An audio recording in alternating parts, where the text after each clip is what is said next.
Corona का नया variant पहले से ज्यादा खतरनाक है। ये न सिर्फ पहले से तेजी से फैल रहा है, बल्कि वैक्सीन लगवा चुके लोग भी इसकी चपेट में आ रहे हैं। विश्व स्वास्थ्य संगठन ने इस पर चिंता जाहिर की है। कोरोना के नए वेरिएंट को लेकर भारत में क्या स्थिति है और कितनी तैयारी है, ये रिपोर्ट देखिए। फिर लौट आया कोरोना। नए वेरिएंट से दुनिया भर में दहशत। विश्व के लिए टेंशन बना ओमिक्रॉन। नए वेरिएंट के आगे वैक्सीन, बूस्टर डोज सब फेल। WTO ने रद्द की कॉन्फ्रेंस, फ्लाइट्स बैन। भारत में अलर्ट जारी, अब लड़ने की बारी। कोरोना के नए वेरिएंट ने फिर दुनिया में दहशत का माहौल बना दिया है। रंग बदलने में माहिर कोरोना का अब नया वेरिएंट ओमिक्रॉन के नाम से सामने आया है। कोरोना के इस वेरिएंट ने दुनिया को टेंशन में डाल दिया है। कोरोना के इस वेरिएंट का असर विश्व व्यापार संगठन की मिनिस्ट्रियल कॉन्फ्रेंस पर भी पड़ा है। WTO ने कोरोना के कारण ताजा हालात को देखते हुए मिनिस्ट्रियल कॉन्फ्रेंस को रद्द करने का ऐलान किया। WTO की ओर से बयान जारी कर इसका ऐलान किया गया। WTO की जनरल काउंसिल में 26 नवंबर को मिनिस्ट्रियल कॉन्फ्रेंस को लेकर चर्चा हुई, जिसके बाद इसे रद्द करने का निर्णय लिया गया। दुनिया भर में कोरोना के साउथ अफ्रीकन वेरिएंट की दहशत के बीच पीएम नरेंद्र मोदी कोरोना पर बैठक कर रहे हैं। मीटिंग में कैबिनेट सचिव राजीव गौबा, पीएम के प्रधान सचिव PK मिश्रा, केंद्रीय स्वास्थ्य सचिव राजेश भूषण और नीति आयोग के सदस्य डॉक्टर VK पॉल शामिल रहे। पीएम देश में कोरोना के हालात और वैक्सीनेशन पर चर्चा कर रहे हैं। पीएम मोदी की अध्यक्षता में ये बैठक ऐसे समय बुलाई गई है जब अफ्रीका में मिले कोरोना के नए वेरिएंट ने चिंता बढ़ा दी है। दक्षिण अफ्रीका में मिले मल्टीपल म्यूटेशन वाले कोविड वेरिएंट को लेकर दुनिया भर के देश डर गए हैं। दक्षिण अफ्रीका के national institute of infectious disease ने बताया, देश में इस वेरिएंट के अब तक 22 केस मिले हैं। वैज्ञानिकों ने इसे B11529 नाम दिया है। इसे वेरिएंट ऑफ सीरियस कंसर्न बताया है। नए वेरिएंट को WHO ने चिंता का विषय बताया है। वहीं WTO की ओर से कहा गया है कि कोरोना के कारण गंभीर हालात को देखते हुए ये कॉन्फ्रेंस टालने का निर्णय लिया गया है। अनुमति मिलते ही हम ये कॉन्फ्रेंस आयोजित करेंगे। महामारी के कारण सख्त यात्रा प्रतिबंध लागू है, जिसकी वजह से कई मंत्रियों को जेनेवा पहुंचने से रोके जाने का अंदेशा था। ऐसे में इस कॉन्फ्रेंस का आयोजन नहीं करने का फैसला लिया गया। कोरोना के नए वेरिएंट के कारण बने हालात में कई देशों ने सख्त यात्रा प्रतिबंध लागू कर दिए हैं। अमेरिका के साथ ही यूरोपीय देशों ने भी दक्षिण अफ्रीका से आने वाली फ्लाइट्स पर रोक लगा दी है।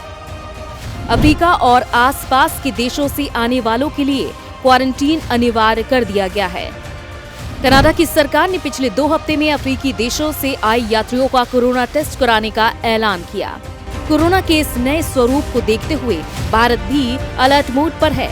दिल्ली के मुख्यमंत्री अरविंद केजरीवाल ने उन देशों से फ्लाइट पर रोक लगाने की मांग की है जो कोरोना के नए वेरिएंट से प्रभावित हैं। सीएम केजरीवाल ने कहा है कि बड़ी मुश्किल से हमारा देश कोरोना से उबर पाया है। हमें इस नए वेरिएंट को भारत में आने से रोकने के लिए हर संभव प्रयास करना चाहिए। भारत सरकार ने इस खतरे को देखते हुए सख्त कदम उठाए हैं। हांगकांग, बोत्सवाना और इजराइल से आने वाले यात्रियों की जांच के लिए सभी एयरपोर्ट्स को निर्देश दिए गए हैं। केंद्र सरकार ने राज्यों को विशेष सतर्कता बरतने के निर्देश दिए हैं। राज्यों से कहा गया है कि दक्षिण अफ्रीका, हांगकांग, बोत्सवाना और इजराइल से आने वाले यात्रियों की अच्छी तरह से जांच करें।